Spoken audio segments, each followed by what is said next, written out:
Hi guys, good evening. It's me again, 2024 na. Ito na naman at lalaman ako ng dalawang balot, dalawang isaw at isang stick ng calamares. Isang stick ng calamares ay 4 pieces na yan at 20 pesos lang yan guys. Ang mura, di ba? Yan. Kasi nagki-cravings na naman ako sa mga street food. First bite. Ang sarap. Napakasarap. Yan. Ikaw ba, masarap ka pa din, Char? Nadamay ka na naman, tea. Sunod, next naman yung isaw. Ang sarap ng isaw nila dyan, promise. Hindi talaga nawawala sa akin yung pritong isaw nila kapag nabili ako sa kanila ng mga street food. Kasi sobrang sarap talaga ng isaw nila.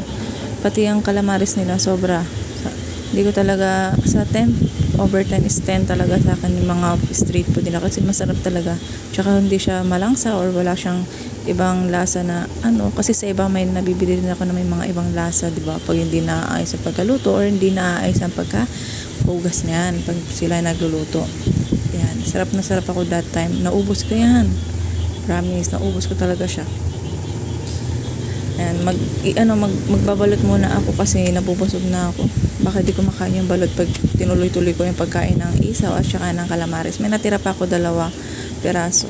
Isang isaw, tsaka yung isang pirasong calamares. Ayan, ang sarap.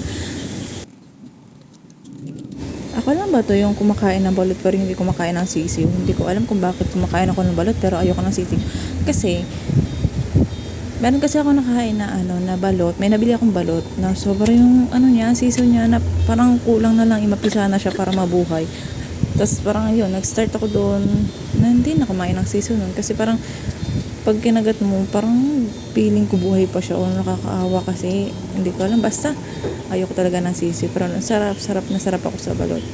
Ganyan yung gusto ko sa balot yung maliit lang yung sisiw. Tapos ang laki ng mga ibang part ng balot. Yung yellow, tsaka yung white na matigas. So, favorite ko talaga din yung matigas. Ikaw ba? Favorite mo din yung matigas? So, dyan, teacher? Yes. Pangalawang balot na tayo. Ang sarap niya, promise. Ito naman sa part na to, grabe, wala na ako makain kasi ang laki ng sisiw niya, grabe. Kung makikita niyo dyan sa video na yan, yung kung gaano kalaki yung sisiw niyan. Let's see, basta mapapakita ko sa inyo. Ganyan yung mukha ko dyan kasi kinakausap ako ni Mister habang nagbablog, habang nakain ako, nagbibideo ako, sabi ko nagbibideo ako. Kwento ka ng kwento dyan. Ito mo yung sisiw, halos buo na. Grabe. Nadismaya ako nung pangalawang balot ko kasi halos wala akong nakain. Halos nasa buong sisiw na yung niya.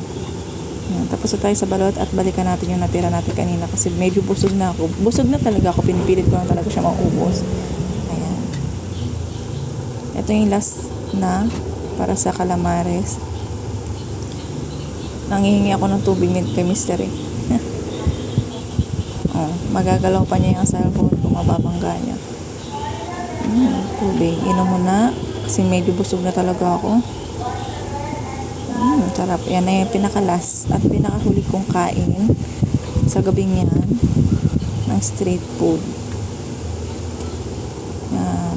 Busog na ako. Di na ako nakapag-dinner yun guys Di na ako kumain ng kanin kasi busog na talaga ako. Yun lang. That's all. Bye-bye.